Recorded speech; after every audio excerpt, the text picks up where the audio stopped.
So, the Bengals might have a new tight end. Mike Gesicki. Gesicki, I think that's how you say it. Mike Hilton was on Twitter doing his typical Mike Hilton things, recruiting different players to the Cincinnati Bengals. He tried recruiting C.J. Gardner-Johnson, and now he's going ahead and recruiting over Mike Gesicki of the Miami Dolphins, who is currently a free agent. And he said, and I quote, "You know where to come," showing off a highlight of him, obviously celebrating versus Baltimore Ravens. That was actually the biggest Miami comeback of all time versus the Ravens. And he responded. Mike Gesicki actually responded and said, "Is 88 over there now too? Is it 88? Is 88 over? Number 88 is available over there now too? ... And Mike Hilton said, "It's waiting on you, bro." Guys, this would be, because don't get me wrong, you already know I'm not going to get off my Taylor Rapp absolute god tier signing that Cincy's going to do tomorrow. This would be an absolute freaking W signing by Cincinnati if they got Mike Gesicki. Mike Gesicki, let me tell you right now, okay? He is one of the best vertical threat tight ends in the NFL. We already know, Cincinnati is going with my boy, Darnell Washington, in the NFL draft. You know what? You might say, well, is that confirmed? It's not confirmed, but I have tweeted at Zach Taylor every single day asking him to sign to get Mike Gesicki in the NFL draft. And you know what? He has not told me he would not. So that means, and I clicked on the wrong link completely like a dum-dum. Let's go to... Actually, wait, this is not... Oh, this is Pro Football Focus. See, this is why I do not like Yahoo. I don't know why. It always sets my default browser as Yahoo. You know what? That's L's your boy be taking here. Mike Gesicki, here's his stats over the last, 5 seasons with the Miami Dolphins. 362 yards and 5 touchdowns. Last year, right? That's without Tua in the game. Tua went down for half the season. Mike Gesicki did not catch a pass for like 2 months and still had 5 touchdowns on the year. Other than that, 780 yards, 703, 570, 202. He's not doing this with a god like Burrow. He's doing this with a nobody. Not nobody. I don't want to crash on Tua like that. But he's doing it with Tua.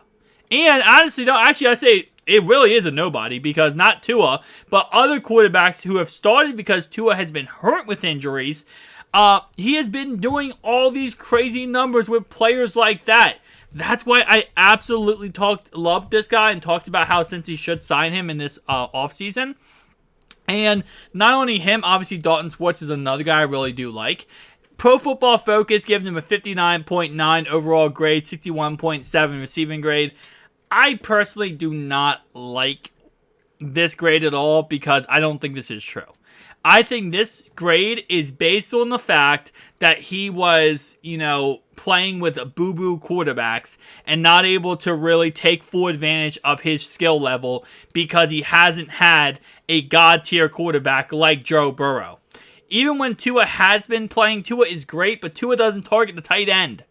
And that's a problem, Who targets the tight end? Joe Burrow. Who targets everyone? Joe Burrow. But nonetheless, though, the tight end especially, Hayden Hurst really made a name for himself in Cincinnati. And Mike Gesicki could become a Hall of Famer in Cincinnati. Imagine this next year, right? You got Jamar Chase, T. Higgins, Tyler Boyd, Mike Gesicki, Darnell Washington.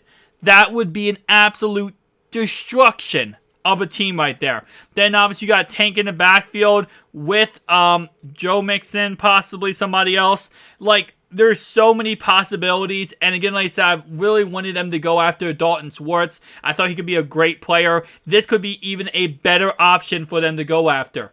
I've said this many times, I'll say it again. You cannot go into next year, Cincy, with having a rookie tight end as your starting tight end. You can't do that. If you do that, you're going to be setting yourself up for failure. What you need is a nice, solid, veteran tight end like Gesicki. I don't know if I keep saying his name incorrectly.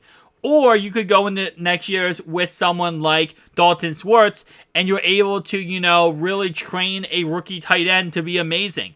There are some things I do love and do not like about the tight end class. If you look at the top tight ends on this tight end class, we have Dalton Kincaid. His biggest problem is he needs to learn how to be a better receiver. Michael Mayer, he needs to continue to progress his receiving ability. Darnell Washington, great blocker, needs to learn how to be a better receiver.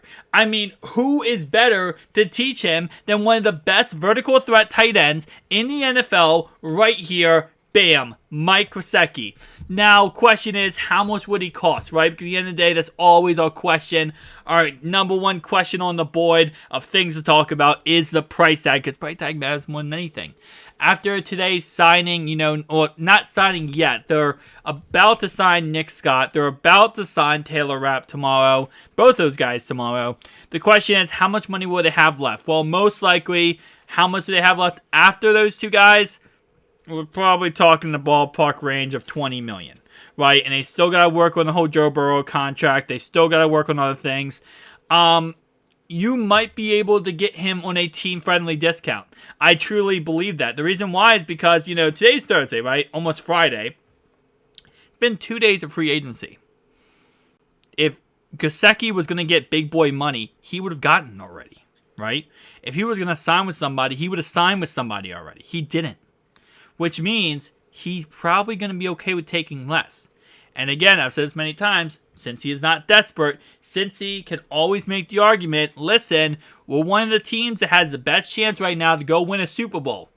If you want to progress your career and make an amazing career for you, Gesicki, take a 1-year contract, join Cincy, and then you can put up 600 or 900 yards, 1,000 yards, 7 or 8 touchdowns, and then go win a Super Bowl, and then leave and go somewhere else. Or you could stay with the Cincinnati Bengals and become their number 1 tight end for the foreseeable future. Again, like I said, I'm not expecting this contract, whatever they offer him, to be a god-tier contract. I'm not expecting this to be a, 4-year,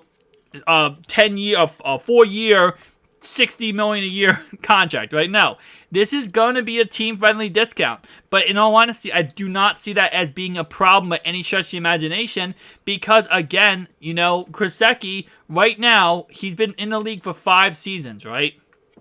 He wants to get that big payday. But after coming off of what happened last year with Tua going down and only putting up 300 yards, even though the touchdowns were great, he's not going to get that huge payday. Go be a Bengal, get crazy stats, put up crazy numbers, and then go get yourself the big payday. That's how I feel. That's kind of how I feel and look at these things. And think of it like this, right? Let's say you sign him to a 1-year deal for like $6 or $7 million, right? 1 year. You might say, well, then we're going to have to tight end. You draft Darnell Washington and Josh Wiley in this next draft. He teaches them how to become great tight ends. When he leaves at the end of this year, you have 2 developed, amazing vertical threat tight ends, which also could block in Darnell Washington. On your roster, you don't need anybody else at tight end. Your tight ends are solidified. He could come in and be a teacher / a amazing player for you. And then, what did he get back? He goes and gets paid big money somewhere else. Cincy, listen to Hilton. 88 is available. Come take it.